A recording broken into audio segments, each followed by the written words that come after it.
How's it going, everyone? VenomousStare. Today I'm going to be bringing you a bit of a tutorial video, a build order tutorial as it were, and this is going to be more specific than a lot of the guide videos I make because this is going to be a counter to a flavor of the month build that a lot of Terrans have been doing. A lot of Terrans have been favoring this build where they get 2 barracks with a fast starport with reactor and a fast double medivac and stim. There's a lot of variations of this, some with the Reaper expand, some fast off of one base, some with CC first.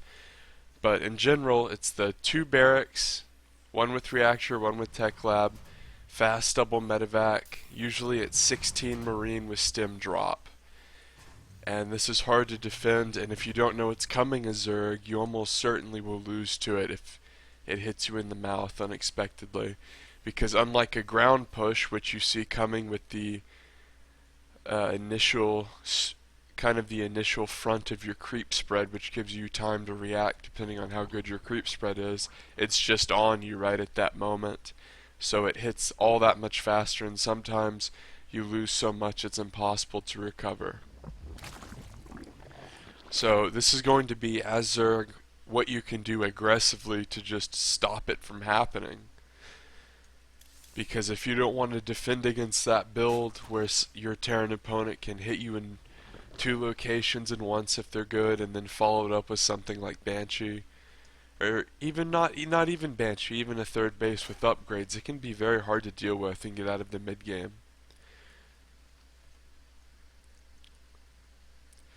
So hatchery first, of course, and then gas, and then pool. Start speed as soon as possible.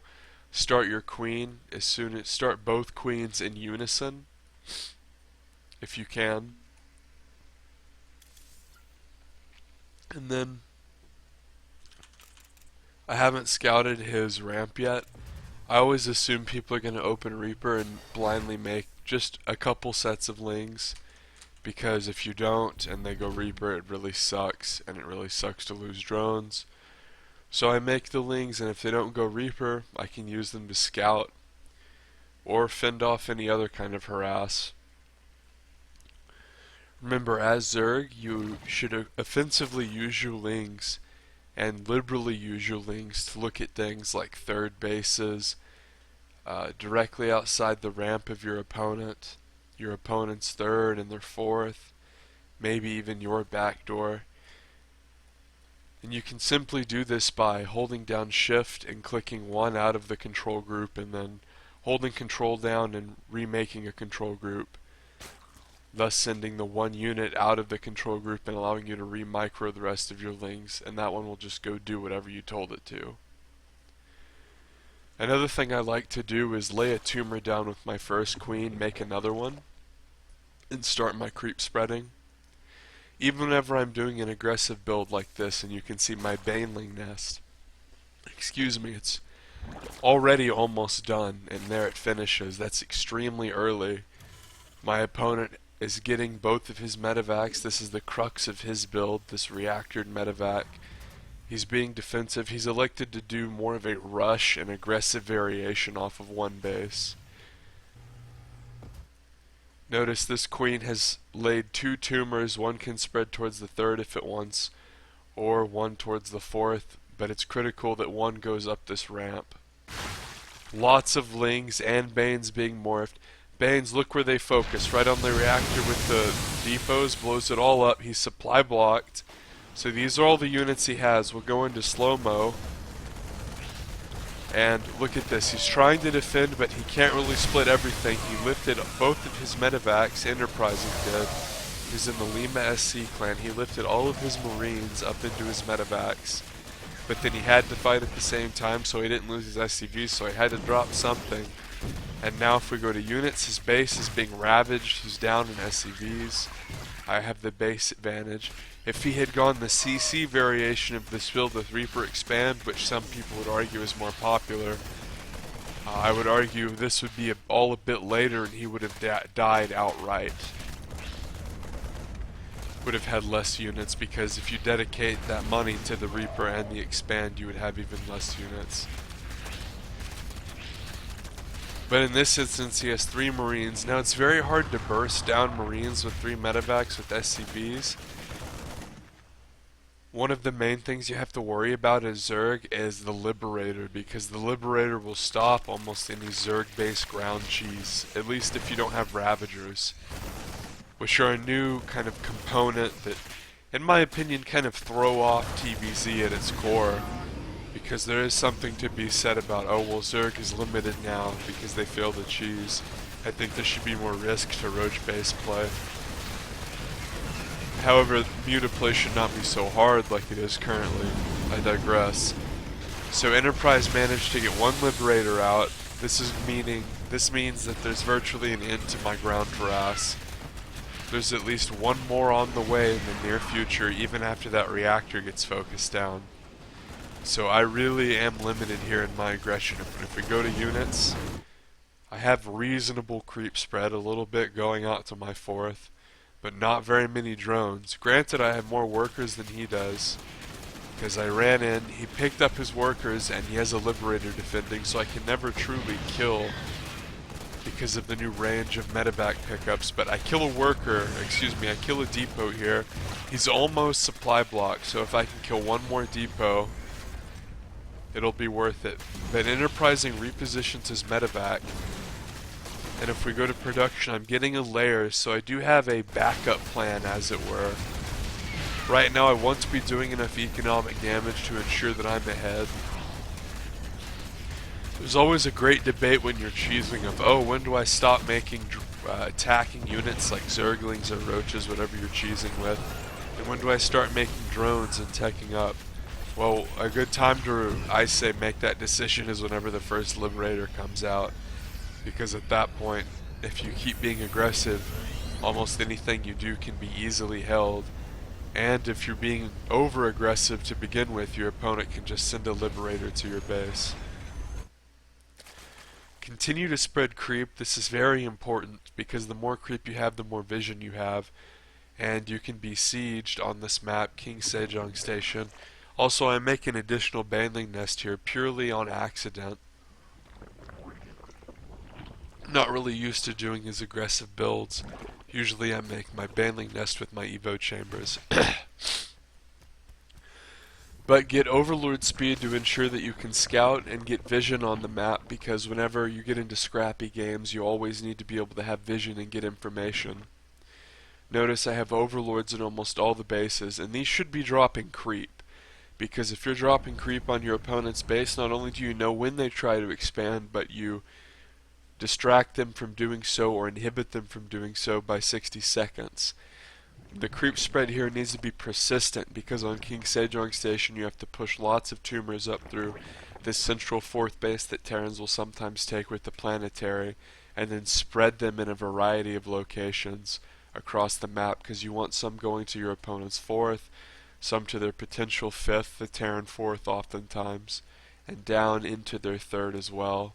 You also want defensive tumors leading over to your probable 4th. So on this map you need to have lots of creep tumors down, and start doing it early, even if you're being aggressive like I was. Another thing to mention is the incredibly short air rush distance from natural to natural. Now let's look at this. It's short. It's very short, especially once both players have taken the natural, and they'll build stuff in the natural.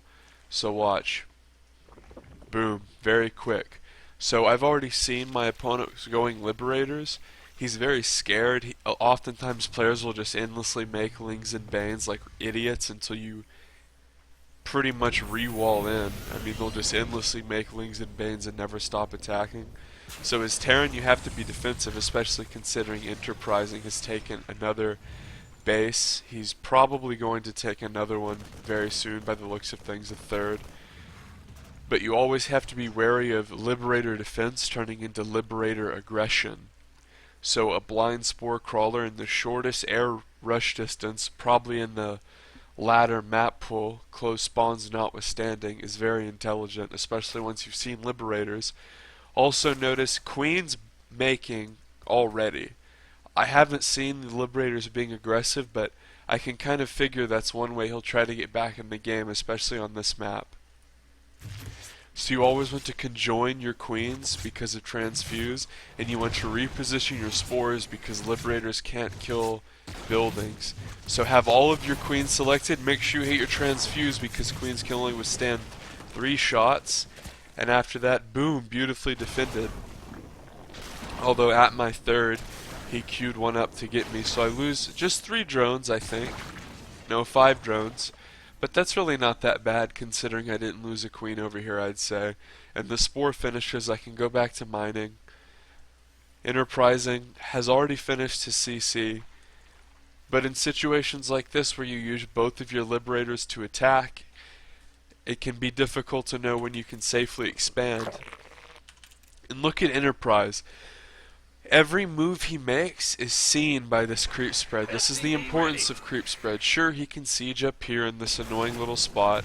I lose 1 drone, but because of the creep spread I can easily move my 9 range queen over here to deflect his harass, and right there, if we go to units, he's out of liberators. So Enterprising has lost both his defensive and offensive capabilities, his best ones at least. A tank just finishes, so Enterprising can be both offensive and defensive with this. The tank evac is obnoxious in very similar ways to the Liberator. Although I don't mind the tank evac so much as Zerg. I think the Liberator really hurts Mutalisk play, which I think is bad for the game. But I digress again. Make sure whenever you play aggressive opponents, you want to get a macro hatch, especially at lower levels. You might say, well, I don't need a macro hatch, my macro is better than that. Well, in all truth, when you play styles that involve lots of Zerglings, you need a macro hatch, even if you're a pro gamer and have perfect injects. And this macro hatch really affords you a lot, and I mean a lot, of leeway with your macro. If you miss some overlords and need to dump units out quickly, this macro hatch will save you oftentimes, so it's very worth building. I always like to build mine right to the right of my original hatch, as long as I don't accidentally build tech in the way. This allows me to easily inject both of them by holding shift.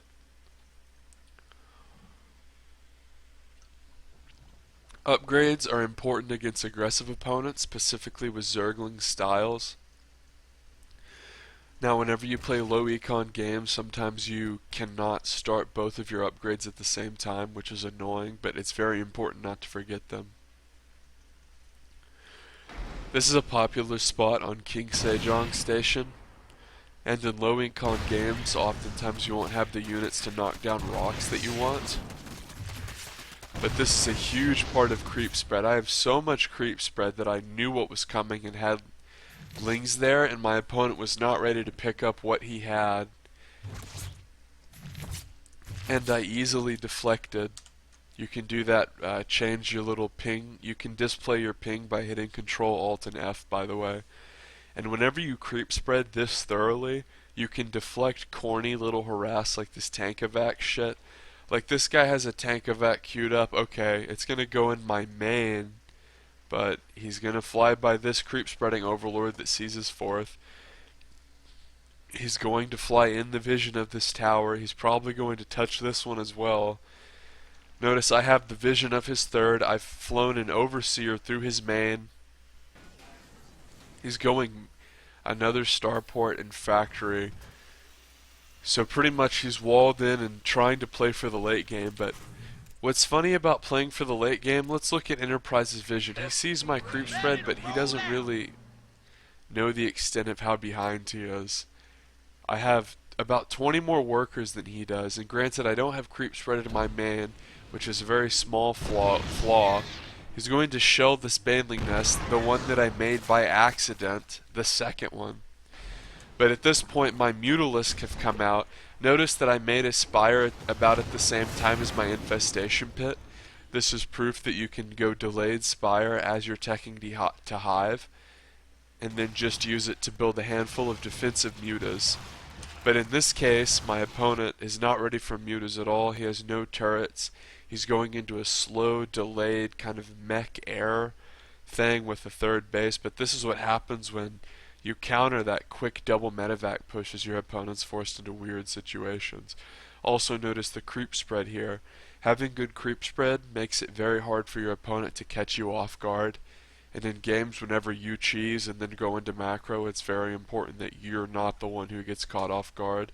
Because if your opponent gets lucky and gets a cloaked banshee or something to that effect, and kind of pulls the wool over your eyes, or you miss transfuses over here, that can be a way for them to come back into the game. So despite the double Liberator harass and not having any corrosive bile ravagers to deal with it, I held it off and I creep spread, I injected, I made a macro hatch and upgraded.